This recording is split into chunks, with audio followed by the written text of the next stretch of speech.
Hello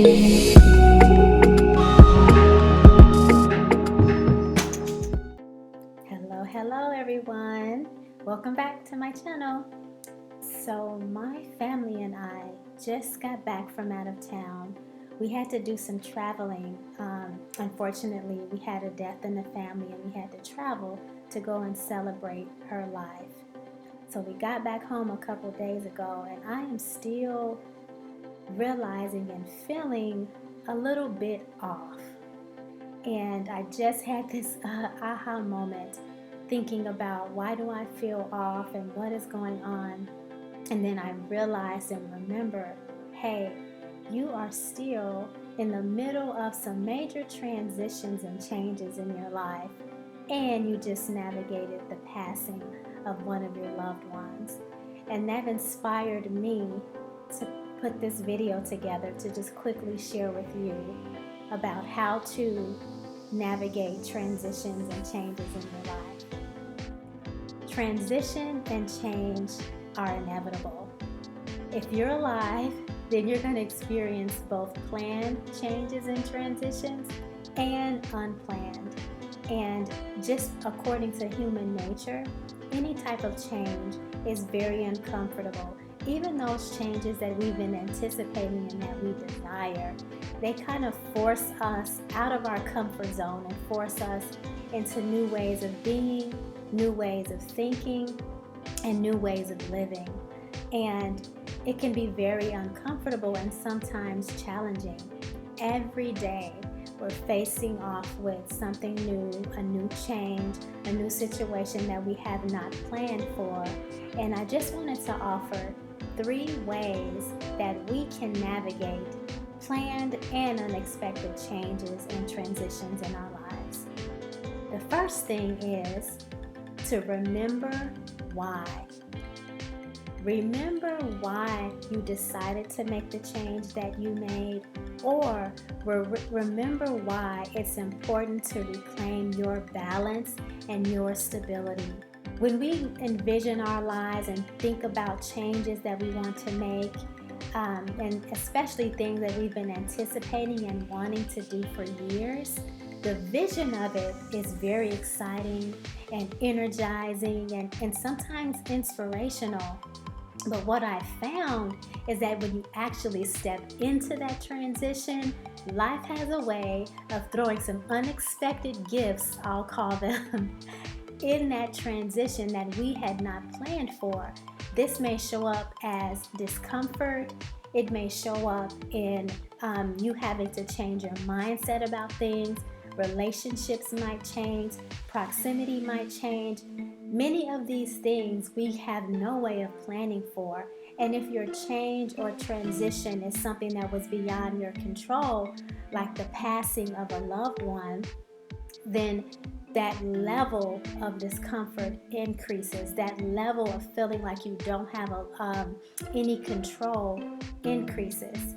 So I found that what has been really helpful to me is to remember, one, when I made the decision to be a stay-at-home mom and focus on my child, that I need to stay grounded in remembering why I did that and why that decision was important at the time that I made it and why it's still important today and relevant.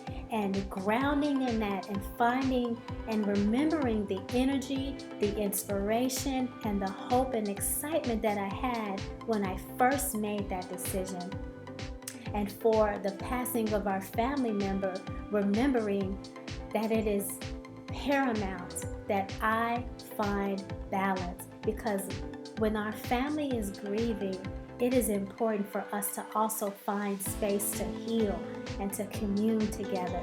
So it's very important to find the balance of recognizing and celebrating that life that is transitioned, but also finding a way to move forward in the way that we live, to continue to celebrate so that we can have balance in the other areas of our life. So number 1 is remembering why, and grounding in your why is very important. The second thing that I've been employing is to ask for what I need. This example is really applicable as a stay-at-home mom for me. I knew that being the stay-at-home mom was going to present certain challenges, but like I said before, it's presented things that I had no way of knowing before and caused me to relate to my husband and friends and family in different ways. And me being the planner that I am and me having the servant posture that I have, I found myself trying to juggle everything by myself because of my disposition of wanting to serve and wanting to give. But I found myself slowly coming to a place of exhaustion that is not healthy. And so, what I learned to do is to ask for what I need. And what this looked like is, for example, recently a couple friends of ours wanted to go on a double date.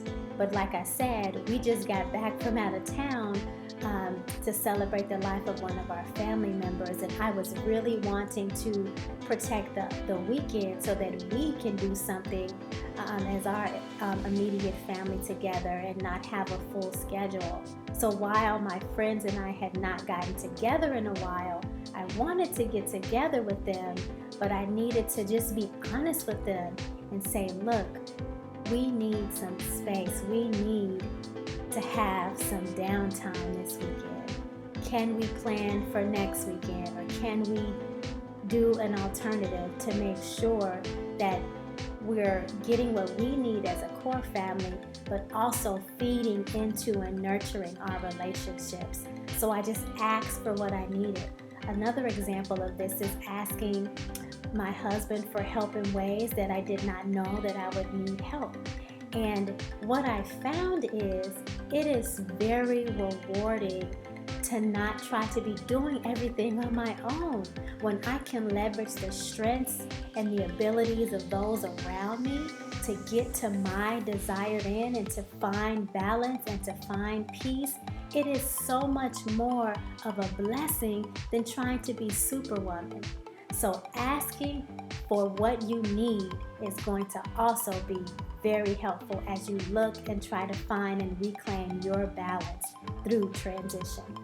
The third thing that I have been leveraging is giving myself permission to learn and to grow. Again, I'm a planner. What that means is sometimes I have this high standard for myself for the way that I want to be and the way that I want to operate, which is not always in line with reality or timing. So what I found is to keep that standard of excellence that I have for myself, but to also slow down and pump the brakes a little bit, to pause and look for the opportunity for growth in every situation that I'm facing on a daily basis.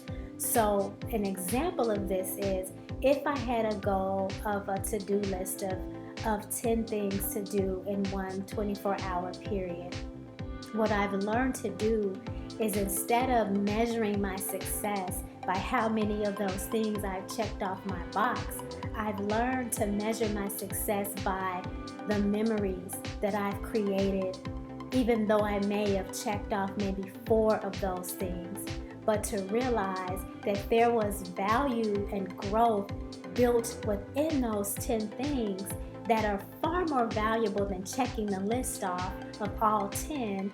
But I've had an opportunity to grow and experience and create a memory that there was no way that I could have planned for had I solely focused on accomplishing those 10 things that I set out to do. And also giving myself permission to navigate the uncertainty. Now, I don't mean to sit in uncertainty and to sit being outside of balance, but naming it and acknowledging it and beginning to think about and giving myself permission to acknowledge those things, again, to find a moment or opportunity of growth in the middle of the uncertainty that I'm navigating. So again, the third thing is to give yourself permission to grow and learn from the uncertainty and the experiences that you're currently navigating. So like I said at the beginning, life is full of unexpected changes, life is full of things that we're going to get to navigate that we had no way of planning for. And the good thing about these things is they help us grow. They help us step more fully into the people that we were created to be. They help us get unstuck. Because what I found is when life is smooth and predictable and within our comfort zone, we are missing an opportunity to stretch ourselves, to find ways to serve ourselves and our families in ways that we didn't know we could. And when we allow ourselves to live into these times of transition and these times of uncertainty without embracing fear, maybe acknowledging that fear is there and uncertainty is there, but not embracing it, but recognizing it, separating it from ourselves, and seeking for the space of growth and learning within that, and using that as our fuel to be able to move forward and press through some of the difficult things that we face off with and some of the uncertain things that come with just being alive, because it is truly a gift to get to serve and be alive, especially given what we're going through as a global community. So again, to wrap up, the 3 things that I found to be helpful when navigating uncertainty and transition is get grounded in your why, ask for what you need, and give yourself permission to learn and grow in the process. And remember, like I always tell you, if you start with the hard work first, everything else will become easy. Thank you so much, and I'll see you next time. Bye.